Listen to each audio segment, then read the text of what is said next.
बिस्मिल्लाहिर्रहमानिर्रहीम। अस्सलाम वालेकुम डियर स्टूडेंट्स, कैसे हैं आप। इस दुआ के साथ कि अल्लाह आपके इल्म में इजाफ़ा करे और आपसे दिन के काम ले। हम अपनी आज की वीडियो को स्टार्ट करते हैं।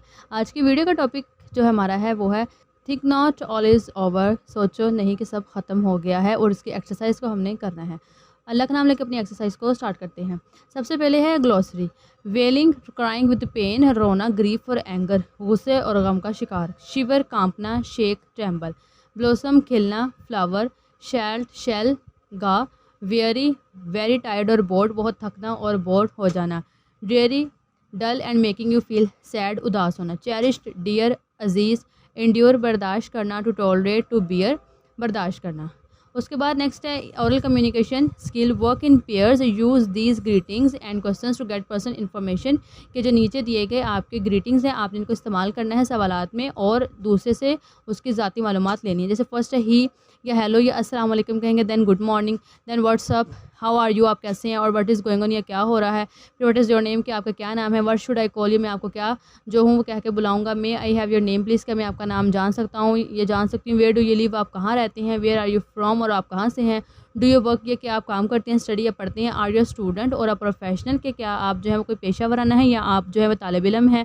विच school do you go to, आप कौन से स्कूल में जाते हैं। वेयर डू यू वर्क, आप कहाँ काम करते हैं। हाउ ओल्ड आर यू, आपकी कितनी उम्र है।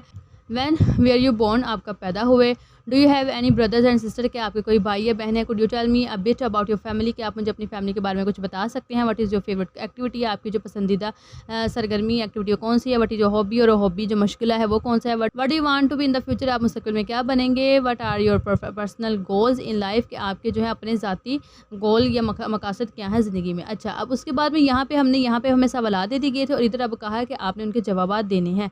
अब सिंपल इसमें है, देखें, हेलो और गुड मॉर्निंग आपने भी कह दी, गुड इवनिंग कहा या ये वालेकुम अस्सलाम। देन क्वेश्चन नेक्स्ट था नथिंग मच, उसने पूछा था how are you, and then वो say how much, nothing much, I am fine, मैं ठीक हूँ, थैंक यू, शुक्रिया, आई एम ओके, मैं ठीक हूँ, I am a bit well. ये मतलब जो स्लैश इनमें से आप कोई भी एक आंसर ले सकते हैं, या आई एम ओके, या I am a bit and well, ठीक हूँ, या आई एम एक्साइटेड, या मैं बहुत खुश हूँ। देन नाम पूछा तो फिर हम कहेंगे माई नेम इज़, यहाँ पे जो भी आपका वट एवर जो भी है मतलब आप वो नेम लिखेंगे। देन आप माई फुल नेम इज़, जैसे फॉर एग्जाम्पल आयशा खालिद, अगर फॉर एग्जाम्पल ऐसे पूरा नेम है ना, फॉर एग्जाम्पल मैंने आपको दिया तो माई नेम इज़ आप ऐसे करेंगे, बट यू कैन कॉल मी, लेकिन आयशा भी आप सिंपल कह सकते हैं, आप मुझे ये कहें। उसके बाद में फिर हमारे पास जो नेक्स्ट है, जैसे अब आई लिव इन, अब यहाँ पे और आई एम फ्रॉम, अगर यहाँ पे आप कंफ्यूज है तो इसका देखिए आई लिव इन में वो सिटी आएगा जहाँ पे आप इस वक्त जो है वो आप रह रहे हैं। फॉर एग्जाम्पल कोई भी सिटी जहाँ पे इस वक्त रहती है। लेकिन आई एम फ्रॉम बैक, जैसे अक्सर आपको पता है ना कुछ इस तरह के लोग होते हैं, जैसे पेशावर में उनका ओरिजिनल तो पेशावर में था, मगर वो यहाँ के फैसलाबाद, कराची, लाहौर या जैसे उधर वाली साइड पे आके वो काम के सिलसिले में वो रहते हैं। या अक्सर ऐसा होता है कि कोई उसका मेन सिटी तो जहाँ पे वो पैदा हुआ, मगर काम करने के सिलसिले में कुछ लाहौर चला गया, कराची चला गया, ठीक है, इस तरह से। तो आई लिव इन सिटी वो होगा जहाँ पे इस वक्त मौजूदा में आप रहें, लेकिन बैक आप जिस सिटी से आई एम फ्रॉम वो होगा, जैसे कोई भी आप इसमें सिटी का नाम ले सकते हैं। जैसे फिर आप उससे पूछा तो फिर आप क्या है, तो आप यहाँ पे कोई या तो कहेंगे आई एम अ स्टूडेंट, या ऑफिस वर्कर है, या एम्प्लॉय, ठीक है। तो ऑब्वियसली आपको तो स्टूडेंट है तो स्टूडेंट पे टिक लगेगा। फिर ये स्कूल का नेम बताएंगे यहाँ पे, अगर तो आप स्कूल का बताएंगे कि मैं स्टूडेंट हूँ, फिर यहाँ पे स्कूल का नेम बताना है। अगर आप बताते हैं वर्कर हैं तो फिर आप या वर्कर कहाँ पे आप काम करते हैं, फिर इधर वो बताना है। देन आपकी एज पूछे, देन आप यहाँ पे बता दोगे I am 23 years old, 18 years old, जितने भी आपकी उम्र है वो बताएंगे। Then I was born on, यहाँ पे आप पूरी डेट मंथ उसका सारा ये वाला डेट बताओगे। और देन आप बताएंगे yes I have 2 brother, 3 brother and then sister. I am from यहाँ पे जो बट फैमिली है, या फिर जो भी फैमिली की एक हमारी जैसे कास्ट होती है वो यहाँ पे आएगी। I am the eldest, youngest, middle. अब यहाँ से बताओगे या तो आप बताओगे मैं बहुत छोटा हूँ, या बहुत बड़ा हूँ, या बहुत या दरमियान में हूँ। And then my favourite activities, अब जो भी फेवरेट या तो क्रिकेट खेलने, रीडिंग बुक है, फिर माई हॉबी वो भी सेम ही दोनों में से, तो जो आपको पसंद हो। यानी कि इसमें सारी आपने अपनी पर्सनल बायो लिखनी, जिस वजह से मैंने यहाँ पे चीज़ें नहीं लिखी, बिकॉज ये तो पर्सनल आपकी बायो मतलब चीज़ें आनी थी। अब नेक्स्ट हमारे पास है आंसर क्वेश्चन, और मैंने अपनी पूरी कोशिश की है कि जो आंसर क्वेश्चन है वो आपको आसान अल्फाज में और उनको जो है वो शॉर्ट में जो हूँ वो आपको करके बता सकूँ। अच्छा, अब उसके बाद में हमारे पास फर्स्ट क्वेश्चन है, what do you mean by the title think not all is over, कि आप जो ये टाइटल है कि नहीं सोचो कि सब खत्म हो गए से आपने क्या मुराद लिया, ही आपको क्या समझ आई। द टाइटल सजेस्ट, जो टाइटल है हमें ये बताता है दैट डिस्पाइट चैलेंजिंग और डिफ़िकल्ट सर्कमस्टांसिस, के मुश्किल हालात और चैलेंजेस के बावजूद वन शुड नॉट एज्यूम, किसी एक को ये नहीं समझना चाहिए that everything has come to end के हर एक चीज़ जो है वो अपने इख्तिताम को आ गई है। देयर इज़ स्टिल होप, मगर कुछ ना कुछ उम्मीद होती है। And positive change to come, और एक मुस्बत जो है तब्दीली आने की भी जो है वो एक उम्मीद होती है। What is pathetic fallacy, find examples of pathetic fallacy in the first stanza of the poem, कि अब ये क्या होती है और इसको हमने फर्स्ट स्टैंजा में फाइंड आउट करना है। तो पैथेटिक फैलेसी क्या है, इट लिटरेरी डिवाइस होती है where human emotions are attributed to elements of nature. तो पैथेटिक फैलेसी बेसिकली एक लिटरेरी डिवाइस है। इसका मतलब सिंपल अल्फाज में मैं आपको बताऊं वो होता है जिसमें हमारे जो ह्यूमन जो इंसानों के जज्बात है ना, वो हम कह देते हैं नेचर, यानी कि जो बेजान जैसे चीज़ें अगर हम कहें कि वो ये काम कर सकते हैं, हमारे जो जज्बात है ना वो ये जो बेजान चीज़ें वो कर सकते हैं, वो हो गई पैथेटिक फैलेसी। जैसे इन द फर्स्ट आंसर क्या था, द विंड वेलिंग, क्योंकि जो उदास हवा थी। अब देखिए हवा तो उदास नहीं हो सकती, तो हमारा इमोशनली हमारे जज्बात हैं, हम उदास होते हैं, खुश होते हैं, ये गुस्सा होते हैं, हमारे जज्बात हैं, तो वो हवा का कोई इससे ताल्लुक नहीं, लेकिन अब उसको उससे कहा गया है, तो इस वजह से पैथेटिक फैलेसी है। द विंड वेलिंग के उदास जो थी वो हवा, एंड शिवरिंग लिफलेट्स, अब ये जो है कांपते हुए पत्ते, अब ये पत्ते भी नहीं कांपते तो हम कांपते हैं।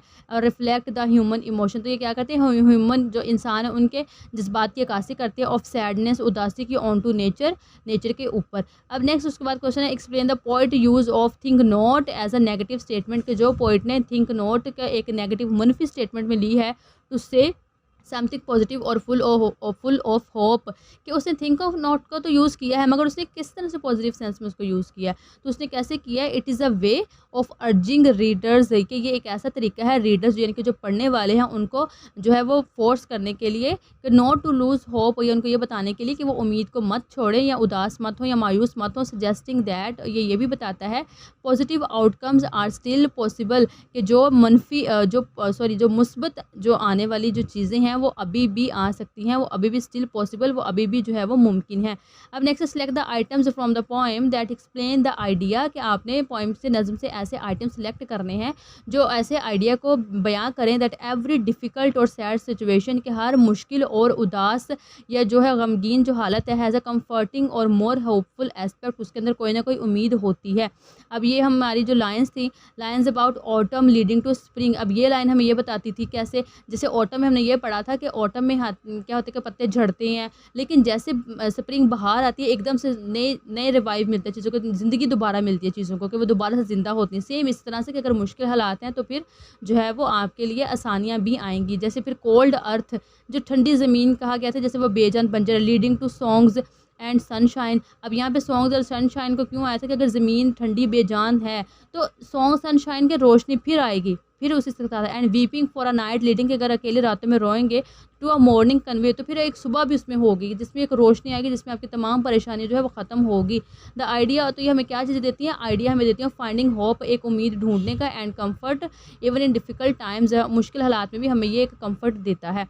जो है क्या नेक्स्ट क्वेश्चन है, choose words from the poem which are symbols of sadness, अब हमने पोएम से ऐसे अल्फाज ढूंढने हैं जो सिंबल उदासी की अलामत हों। जैसे वेलिंग था दर्दनाक, शिवरिंग कांपना, मॉर्निंग मातम करना, वेस्ट ज़ाया करना, बेकार, ड्रेरी उदास, चिल जो था ठंडा, ये भी उसी में आता है कि सैडनेस में आता है। सेरी द खुश्क are words that symbolise sadness, तो ये वो अल्फाज हैं जो कि सैडनेस को की अलामत है। Choose expression from the poem, आपने पोएम से ऐसे एक्सप्रेशन लेने that show that things will change and God's blessing will be evident, तो ऐसे अल्फाज हैं जो हमें ये बताएंगे कि चीज़ें तब्दील हो जाएंगी और अल्लाह की जो रहमतें हैं, अल्लाह की नेमतें हैं, वो भी इसके अंदर विल बी एविडेंट हो, सबूत है। जैसे स्प्रिंग रिटर्न, अब स्प्रिंग का कहता है बहार आती है, इसका मतलब है कि अगर ऑटम है तो उसके बाद बहार भी आएगी। रिटर्न का मतलब है कि दोबारा से वो लौटता है।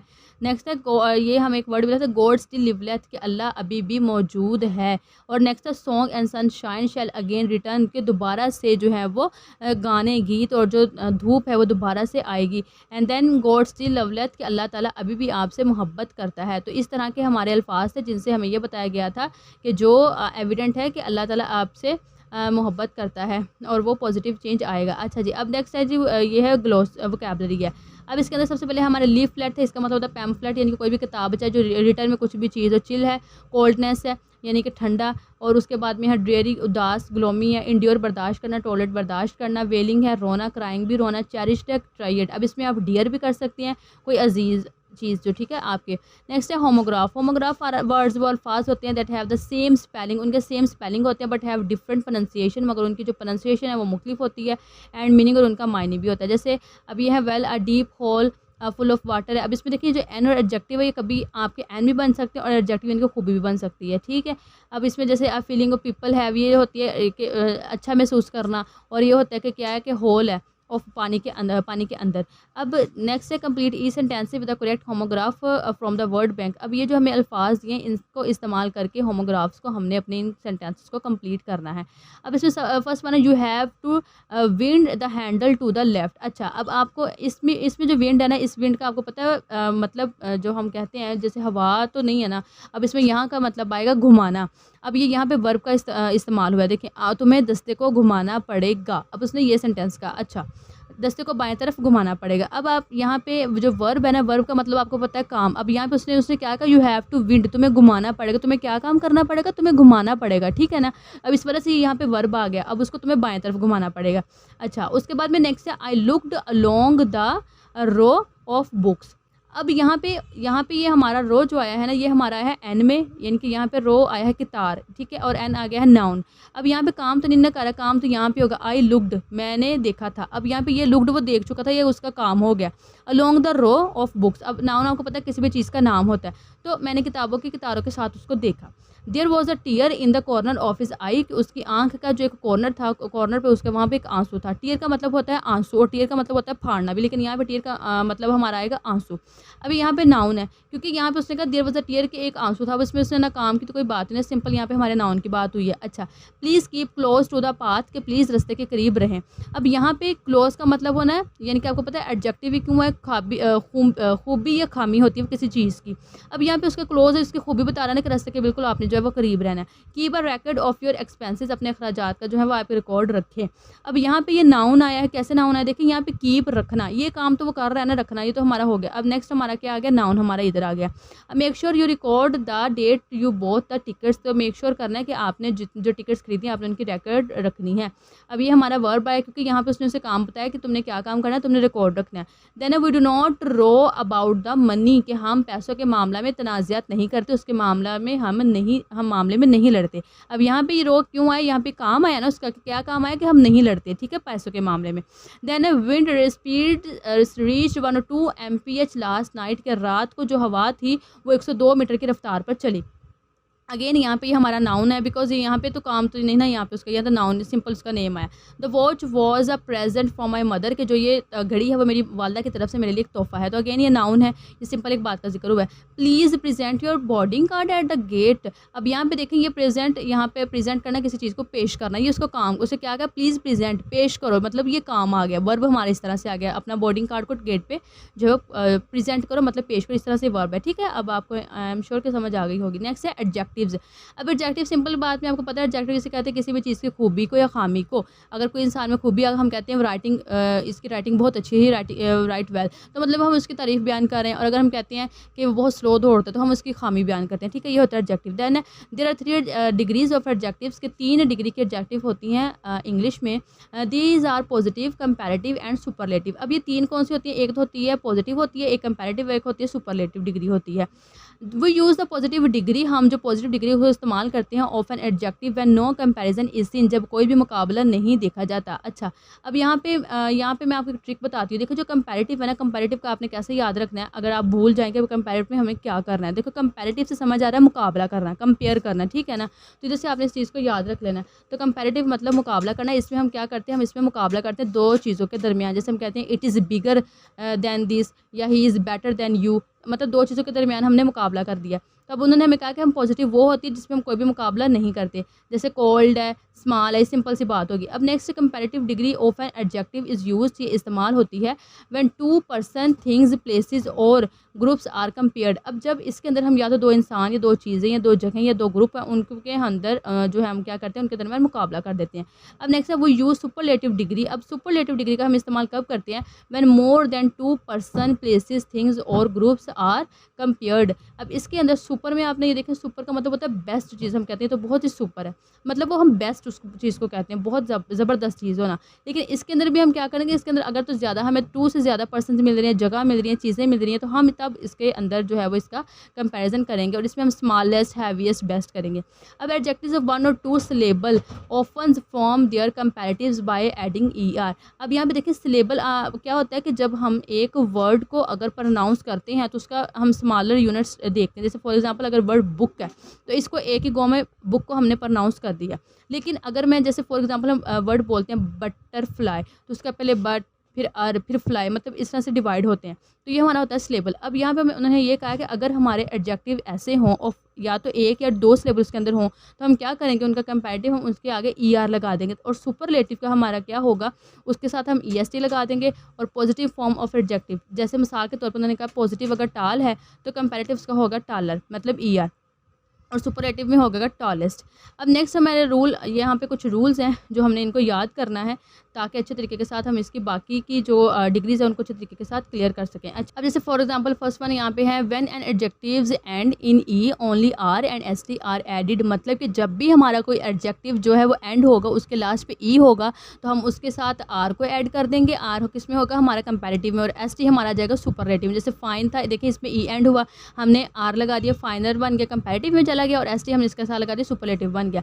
Next rule is if an adjective ends in Y, अगर तो वो वाई के ऊपर एंड होता है तो it is proceeded by a consonant. तो क्या मतलब होगा कि हम उसके जो वाई है इनटू आई में कर देंगे, मतलब कि चेंज उसको वाई को कर देंगे आई में बिफोर एडिंग ER और EST। देखिए ER तो हमें पता है कि ER हमारा जाएगा कंपैरेटिव में और EST हमारा जाएगा सुपरलेटिव में, लेकिन हमने करना क्या है, हमने वाई को रिमूव करके लगा देना है आई, लेकिन आई के बाद हमने लगाना है ER और फिर आई के बाद ही हमने EST लगाना है, ठीक है। नेक्स्ट जैसे one syllable word contains a short wall, जब एक सिलेबल, देखें एक सिलेबल, जैसे ये वर्ड है रेड, हमने सिर्फ एक ही गो में रेड को प्रोनाउंस कर दिया। मिसाल सिलेबल का बच्चे सिंपल सा मेथड ये है कि जब भी कोई हम अल्फाज को प्रोनाउंस करेंगे करते हुए अगर हम उसके पार्ट्स कर रहे हैं, मतलब देखिए रेड एक दफ़ा बोल दी गया, लेकिन उसके अलावा अगर कोई वर्ड जैसे हम करते हैं, जैसे फॉर एग्जांपल वर्ड है हेलीकॉप्टर, अब जैसे इसमें पहले हम कहते हैं हेली, फिर कॉप, फिर टर, देखिए तीनों की आवाज़ें डिफरेंट आ रही है, तो मतलब उसके अंदर हमारे 3 सिलेबल होंगे। अब यहाँ पे 1 सिलेबल होगा जब एक ही आवाज़ आएगी, ठीक है। अब उन्होंने हमें कहा कि जब इस तरह का एक सिलेबल होगा contains a short wall and and in a single consonant, अब ये सिंगल कॉन्सोनेंट जो रेड डी है इस पर ये ख़त्म हो रहा है, तो हम क्या करेंगे, double the last consonant before adding ER, तो हमने जो लास्ट वाला उसका कॉन्सोनेंट होगा ना, जैसे डी है, इसको हमने डबल कर देना है ER और EST लगाने से पहले। जैसे आप देखें RED था ना, इसको हमने डबल कर दिया और ER साथ लगा दिया और इसको भी हमने EST लगा दिया।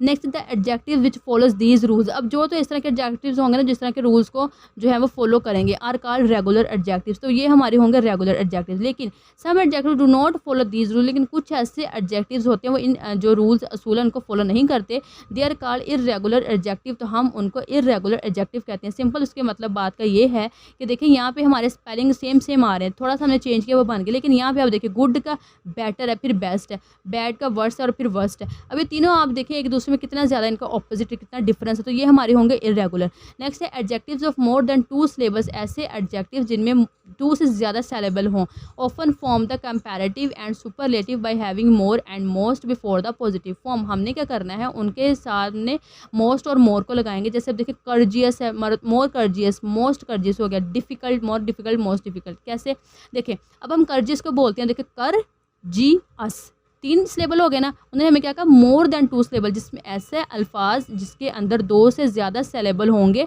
उन पे हम या तो मोर लगाएंगे, मोस्ट लगाएंगे। हम देखिए डिफ़िकल्ट, 3 पर हो गया, 3 ये भी, तो इस तरह से हम इसके साथ मोर और मोस्ट लगा देना है। Absolute adjectives do not have comparative and superlative degrees, unique, perfect and round, ठीक है।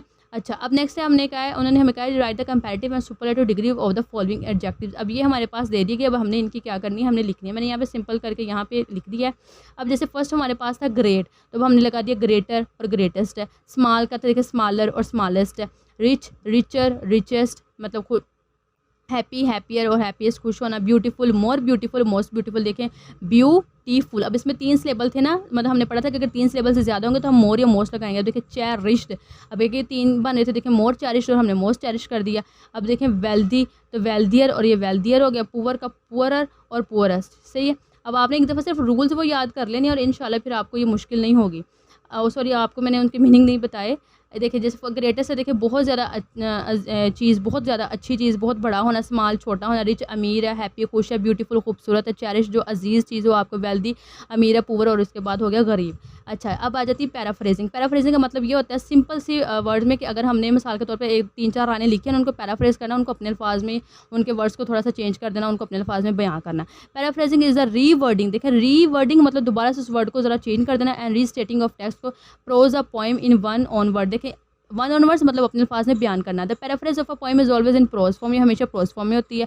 Follow the guidelines and techniques for paraphrasing a text, prose और पोएम। आपने क्या करना है कि इन गाइडलाइंस को फॉलो करना है। जैसे वन क्या, रीड एंड री रीड, पढ़िए फिर दोबारा पढ़िए। द लाइन्स को until you understand the lines, जब तक कि आप लाइन्स को समझ लें वेल, बहुत अच्छे तरीके के साथ। एंड इंश्योर और यकीनी बनाएं that you understand the message, कि आपने उस मैसेज को मुकम्मल अच्छे से पढ़ लिया है। देखें अगर आप हम किसी भी मैसेज को अच्छे से एक दफ़ा पढ़ लेते हैं, 2-3 दफ़ा हम उसको अपने अल्फाज में बयान खुद कर सकते हैं।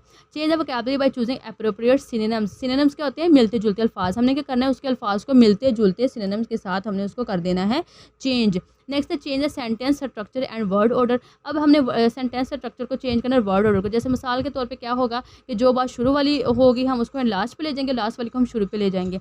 मैं जैसे make sure that you do not change the meaning, writers meaning का मतलब ये कि अगर राइटर ने जो एक बात कही है ना, बात का मतलब ना चेंज हो, बात के अल्फाज बेशक आप उसको कर दो, लेकिन जो बात उसने जो की है, जैसे मिसाल के तौर पे अब राइटर का मीनिंग क्या, वो कहता है उसने लिखा सच पे कि हमेशा सच बोलो। अब ये उसका है, हम इसको थोड़े से वर्ड्स को चेंज ज़रूर कर सकते हैं, मगर उसका जो उसने बात पहुंचाना चाह रहा है मैसेज के सच बोलो, वो चेंज ना हो। Make notes and use these notes to paraphrase. तो आपने क्या करना है, जो आपको नोट्स उसमें मिल रहे हैं, जो समझ आ रहा है पॉइंट्स में लिख लेना है। Do not look at the original source while paraphrasing. लेकिन जब आप पैराफ्रेजिंग कर रहे होंगे तो ओरिजिनल जो होगा ना, आपने उसकी तरफ नहीं देखना, क्योंकि ऐसे हो सकता है कि आप पे वो इफेक्ट पड़े। ठीक है, नेक्स्ट है जी paraphrase the first 2 stanzas of the poem, think not all is over. अब जो हमारे 2 फर्स्ट स्टैंजास थे, जो क्वार्टरन थे, हमने उनको अपने अल्फाज में बयां करना है। उन्होंने कहा begin with Harriet Beecher Stowe the poets has implicit faith in God's love and. अब इस तरह के अल्फाज को कि उसका अल्लाह पे पुख्ता यकीन था, इसको अल्लाह पे तो नहीं, उससे तो ऑब्वियसली उनका गॉड खुदा का होगा, लेकिन हम इंशाल्लाह अपना अल्लाह को ही कहेंगे। तो हम कि अल्लाह पे क्या यकीन था, तो इस तरह से पुख्ता यकीन था, उस पर हमने बनाना जी। इन हर पोएम, अपनी पोएम में the poet Harriet Beecher stove declares, poet जो शायरा हैं हैरियट बीचर स्टोव, वो ये बात को डिक्लेयर करती हैं, वाज़े करती हैं, हर फिल्म बिलीफ उसका पुख्ता यकीन इन गॉड अल्लाह पर, लव एंड केयर अल्लाह की मोहब्बत और अल्लाह की जो है वो मोहब्बत के ऊपर और देखभाल के ऊपर। स्टोव एडवाइजेज अगेंस्ट, स्टोव जो है वो ये इस बात को जो है नसीहत करती है अगेंस्ट लूजिंग होप, कि जो उम्मीद को गवा देना, ये नामायूस हो जाना ड्यूरिंग चैलेंजिंग टाइम्स, मुश्किल हालात में। Comparing them to the shedding of leaves, और वो इस चीज़ को किसके साथ मुकाबला करती है, शेडिंग लीव्स, जो कांपते हुए पत्ते हैं उनके साथ। इन ऑटम जो है ऑटम के अंदर, ख़ज़ा के अंदर, and the coldness of winter, और जो मौसम सरमा है उसकी जो सर्दी पे। शिम्फसाइज, और वो इस बात पे जोर देती है that just as spring follows autumn, के जैसे ऑटम के बाद फ़ौरन स्प्रिंग आता है, बाहर आती है, बेटर टाइम्स विल कम, तो जो अच्छे वक्त है वो भी आएगा। सिमिलरली, बिल्कुल इसी तरीके के साथ, शी इश्योर्स, वो इस बात को यकीनी बनाती है that even when life feels hopeless, कि जब ज़िंदगी को ऐसा लगे कि बिल्कुल होपलेस है, बिल्कुल कोई उम्मीद नहीं है, एंड ऑल सीम्स लॉस्ट, और जब सब कुछ ऐसा लगे ख़त्म हो गया, God's love remains steadfast, तो अल्लाह की जो मोहब्बत है वो बाकी रहती है। एंड जॉय विल रिप्लेस सोरो, और तो जितनी जो खुशियाँ हैं वो जो सोरो जो गम है उनको रिप्लेस कर देंगे। अच्छा, उसके बाद हमारे पास आती है रिव्यू 3। अब इसको हमने क्विकली करना है, क्योंकि इसकी सारी हम जो एक्सप्लेनेशन को अच्छे से कर चुके हैं पीछे। अब जी हमें कहा गया make pairs of student and ask them to have a discussion on Eid day. अब आपने आपस में स्टूडेंट ने पेयर बनाना और ईद डे के ऊपर आपने डिस्कशन करनी है। देन से read the following sentence and identify metaphor, simply and personification. देखिए मेटाफर क्या होता है, इसके अंदर हमने 2 चीज़ों का ऑब्वियसली ट्रिक मैं आपको बताती हूँ, कंपेयर तो करना होता है, मगर इसमें हम एज और लाइक का इस्तेमाल नहीं करते। सिम्बली में हम कंपेयर करते हैं एज और लाइक का इस्तेमाल करके, और पर्सोनिफिकेशन में हम क्या करते हैं कि जो नॉन ह्यूमन चीज़ें हैं ना, जो इंसान काम करते हैं ना, मैं आपको सिंपल वर्डिंग में ट्रिक बता रही हूँ याद रखने की। जब आपने ये देखना है कि जो ऐसे काम जो इंसान करते हैं, मगर ये कहा जाए कि बेजान चीज़ें वो काम कर रही हैं, तो मतलब वो पर्सोनिफिकेशन है। आपने पर्सन से याद रखना है, पर्सन मतलब शख्स, मतलब पर्सन वाले काम, इंसानों वाले काम, तो मतलब है वो पर्सोनिफिकेशन। जैसे he is as brave as a lion, वो इसी तरह से मैंने आपको बताया था। सिमली में हम क्या करते हैं, हम एज और लाइक का इस्तेमाल करते हैं। He is as brave as lion, वो इसी तरह से बहादुर जैसे शेर है, तो मतलब सिमली हो गई। Her hair was as dark as night, जैसे रात से उसको कंपेयर किया गया, जैसे रात काली वैसे उसके बाल हैं, तो मतलब कि ये हमारी सिमली है। The cookies begged me to eat them. अब देखिए जो कुकीज़ है उसने मेरे से भीख मांगी कि मैं उनको खाऊं। देखिए अब ये कुकीज़ तो बेजान वो नहीं कर सकती, नहीं तो इंसानों का काम है, तो ये हमारी पर्सोनिफिकेशन होगी। Doing work is like doing chores, कि जो होमवर्क है इस तरह से करना है जैसे काम करना है, तो ये भी हमारी सिमली है, क्योंकि हमने लाइक का वर्ड यूज़ किया। माई टी वॉज लाइक हॉट लावा, मेरी जो चाय है वो हॉट लावा की तरह, ये भी उसको कंपेयर किया गया। सिमली है, लाइक है तो हमने सिमली लगा दी। I am a rock strong and hard. अब देखिए ये मेटाफर है। अब ये इसका आपको समझने की ज़रूरत इस तरह से है कि इसमें भी सिंपल कंपेयर होता है, इसमें सिर्फ आपने समझना है कि इसमें लाइक, अब देखिए उसने कहा मैं रॉक हूँ, मैं स्ट्रॉन्ग हूँ, लॉक यानी कि चट्टान की तरह हूँ। अब उसने उसका लाइक और एस का वर्ड यूज़ नहीं किया, लेकिन ये उसको अपने आप को रॉक कहा है, तो सिंपल इस तरह से ये होता है हमारा मेटाफर। इसमें हम भी कंपेयर करते हैं, मगर इसमें लाइक और एस का वर्ड नहीं आता, तो ये हमारा हो गया metaphor. The camel is called the ship of the desert. अब उसको शिप ऑफ डेजर्ट कहा जाता है। अगेन यहाँ पे ये हमारा मेटाफर है। Experience is like a teacher, अब यहाँ पे लाइक तो हमने सिमली लगा दी। शी इज़ अ कोको, ये एक परिंदे का नाम है तो ये उसको उसके साथ कंपेयर किया, लेकिन ये हमारा मेटाफर है। इस तरह से जब कंपेयर हो ना, लेकिन आपको पता चले एज और लाइक नहीं, सिंपल मैं आपको ट्रिक बता रही तो समझ लीजिएगा वो मेटाफर है। द विंड वाज मॉर्निंग, जो हवाएं थी वो मातम कर रही थी, एंड फ्लावर्स वर टॉसिंग, और उसको टॉस कर रहे थे, एंड देयर हेड्स, और उसके अब अगेन ये उनका काम नहीं है तो ये हमारा पर्सोनिफिकेशन है। Soldier were like Lions in the fight, तो जो सोल्जर होते हैं वो किसकी तरह, शेर की तरह हो जाते हैं जंग में, तो ये हमारा हो गया simile. The sun is playing hide and seek with the clouds, अब देखें जो सूरत तो आंख में चले नहीं खेलता ना, तो ये पर्सोनिफिकेशन होगी। नेक्स्ट है identify the statement as fact और ओपिनियन, हमने फैक्ट मतलब जो सच है वो बताना है और ओपिनियन जो हमारी राय है वो बतानी है। देखें bats are nocturnal mammals, again ये फैक्ट है, ठीक है। I think it will rain today, मुझे लगता है कि आज बारिश होगी, ओपिनियन है, ये सोच है, राय है। My school is the best school ever, ये भी उसकी सोच है, ओपिनियन हो गया। स्नो इज़ वाइट, ये फैक्ट है कि वो सफ़ेद होती है। रेनी डेज आर बोरिंग, के उसने कहा कि जो बारिश के दिन है वो बोरिंग होती है, ओपिनियन है। Rainy falls from the clouds, बारिश जो बादल से होती है तो फैक्ट है। A plane is faster than a car, जो प्लेन है वो वाकई फास्टर होता है कार से, तो ये भी फैक्ट है। White is my favourite colour, ये भी उसका ओपिनियन है। और उसके बाद में Brazil is located in the content of south America में है, तो ये फैक्ट है। कायद-ए-आज़म फर्स्ट गवर्नर जनरल थे, ये भी हमारा जो है वो फैक्ट है। अब next read the paragraph and answer the following question. अभी हमने इस पैराग्राफ को पढ़ना और answer this. Nepal is a mountainous landlocked country in south Asia, south Asia में ये है लोकेटेड है। इट्स कैपिटल इज काठमांडू, इसका जो है दारुल हुकूमत काठमांडू है। It is situated in the lap of Himalaya, ये हिमालय की लैप में वाक़ है। It's lies between India and China के दरमियान है। Nepal is a small but very beautiful country, बहुत खूबसूरत मगर छोटा मुल्क है। It is about 500 miles long and 100 miles wide. Nepal has an area about 147,189 square km and population of 9 million. The highest peak of the world mount Everest is also situated in this country, के जो सबसे बुलंद चोटी mount Everest वो भी यहाँ वाक़ है। Nepal is rich in nature, ये नेचर में बहुत जो है वो रिच है, बहुत ज़्यादा इसके अंदर है। It can be divided into 3 geographical region, इसको 3 जियोग्राफिकल रीजन में जो है वो डिवाइड किया जा सकता है। The Himalayas are covered with snow, जो हिमालय हैं जो पहाड़ हैं वो बर्फ़ से ढके हुए हैं। There are hills and narrow villages in the centre part of the country, कि इससे जो कंट्री मुल्क है इसके अंदर छोटे छोटे गाँव हैं जो छोटे सेंटर पार्ट्स में हैं। Famous valley like Kathmandu and pakora lies in this part, वो भी इसी हिस्से में। देयर आर प्लेन्स, मैदान है in the southern part which is called the Terai region. The soil of this area of fertile, बहुत ज़रखेज़ मट्टी है। पीपल आर मैनी फार्मर्स, यहाँ पे जो पीपल हैं वो मेनली बुनियादी तौर पे किसान हैं। दे प्रोड्यूस राइस, वो चावल उगाते हैं। वीट, गंदम, मेज़ एंड फ्रूट, और जो है वो फल। This region is known as the green belt of Nepal, इसको नेपाल की ग्रीन बेल्ट कहा जाता है। It is very hot in summer, ये गर्मी बहुत गर्म होता है। The Himalayas are extremely cold in winter, और सर्दी में बहुत सर्द होता है। The country today is progressing in term of industrialisation, के इंडस्ट्रियलाइजेशन के में वो बहुत ज़्यादा तरक्की कर रही है। अब जी वेयर इज़ नेपाल सिचुएटेड, हमने पढ़ा था वो between China and India. And where is Mount Everest situated, वो कहाँ है, वो नेपाल में है। Which is the capital of Nepal, वो है काठमांडू है। And what are the plains in the southern part of called, वो ट्राई रीजन कहते हैं। In how into how many regions can Nepal भी डिवाइड, उसको हम 3 हिस्सों में डिवाइड कर सकते हैं। उसके बाद नेक्स्ट है choose a correct near homophones for each sentence. अब हमने होमोफोन्स को लेना है जो मिलती है आवाज़ सेम हो, मगर जो एग्जैक्ट यहाँ पे वर्ड देखें, there were 2 cats on the wall, तो यहाँ पे 2 आएगा कि 2 दीवार पे बिल्लियाँ हैं। The dash was looking for food, तो इसमें आएगा द बियर, कि जो रिच है वो खुराक की तलाश में। I want to see my friend, कि मैं अपने दोस्त को देखने के, यहाँ पे सी ये आएगा। They put dash there bags away, तो मतलब उन्होंने अपने बैग्स को पीछे रख दिया। देयर, उन्होंने। The sun shone all day long, तो सन जो है पूरे दिन जो है चमक रहा है। नेक्स्ट अगेन ये हमारे पास एडजेक्टिव है, इनकी हमने डिग्रीज लिखनी है। अब इसके अंदर देखें, जैसे पहले फर्स्ट है वाइजर, इसका वाइजर और वाइजेस्ट आएगा। यंग, यंगर और यंगेस्ट आएगा। ओल्ड, ओल्डर और ओल्डेस्ट आएगा। Dryer, dryer, dryer. अगली, अगलियर, अगलीस्ट है। यूजफुल, मोर यूजफुल और मोस्ट यूजफुल है। डिफिकल्ट, मोर डिफिकल्ट और मोस्ट डिफिकल्ट। वाइज, अक्लमंद। यंग जो है वो नौजवान। ओल्ड जो है पुराना, बूढ़ा। यहाँ पे ड्राई, खुशक आएगा। अर्ली, बहुत बुरा। यूजफुल, कारआमद। और डिफिकल्ट जो आएगा बहुत ज़्यादा मुश्किल। अब यह है राइटिंग स्किल। अब इसके अंदर हमने क्या करना है, complete it analogy using a word from the word box. Analogy क्या होती है हमारी, एनालॉजी ये होती है जब एक चीज़ का ताल्लुक दूसरी चीज़ के साथ बयां करना है। जैसे अब स्टूडेंट है, स्टूडेंट के तो टीचर होगा ना। जैसे अब डॉक्टर के पास पेशेंट आते हैं, क्लाइंट नहीं आते, तो डॉक्टर का रिलेशन किससे हुआ, पेशेंट से। अब इस तरह से होती है एनालॉजी। जैसे अब रूम इज टू वीप, जो झाड़ू सफाई करने के लिए होता है। As a paint brush is to paint, तो पेंट ब्रश से हम पेंट करते हैं। अ माउंटेन इज टू टाल, के अगर माउंटेन पहाड़ जो है वो लंबे हैं। As a desert is to dry है, तो सहरा तो होता है खुशक है। अब बाउल इज टू डिश, जो बाउल है वो एक डिश है। तो as sword is to weapon, तो वो एक जो तलवार है वो एक वेपन है। A sheep is to a lamb, अब जो शीप है भेड़िया, अगर तो वो लैम्प है। तो काऊ का क्या होता है, वो काफ, उसका छोटा बच्चा होता है। लेमन इज टू येलो, कि अब देखिए लेमन जो है वो येलो पीला होता है। As snow is to white, तो फिर स्नो तो वाइट होती है। अब फ्लेमिंगो इज टू पिंक होता है। तो हरिनो इज टू ग्रे, और हिनो जो वो ग्रे कलर का होता है। अ साल्ट इज टू पेपर, अब जो साल्ट है वो जो नमक है वो तो pepper, but peas are two, वो तो कैरेट पे होंगे। A fish is to shoal, as a lion is to pride, ठीक है। अब ये थी इस तरह से, प्राइड मतलब उसका फ़ख्र, ठीक है। तो जी स्टूडेंट्स, ये थी आज की वीडियो। मैं उम्मीद करती हूँ कि आपको वीडियो पसंद आई होगी। अगर आपकी वीडियो पसंद आई है तो वीडियो को लाइक, तो चैनल को सब्सक्राइब कर दें। इंशाल्लाह मिलते हैं नेक्स्ट वीडियो में। तब तक के लिए आपने अपने रखना है बहुत सारा ख्याल। अल्लाह हाफिज़, फ़ी अमानिल्लाह।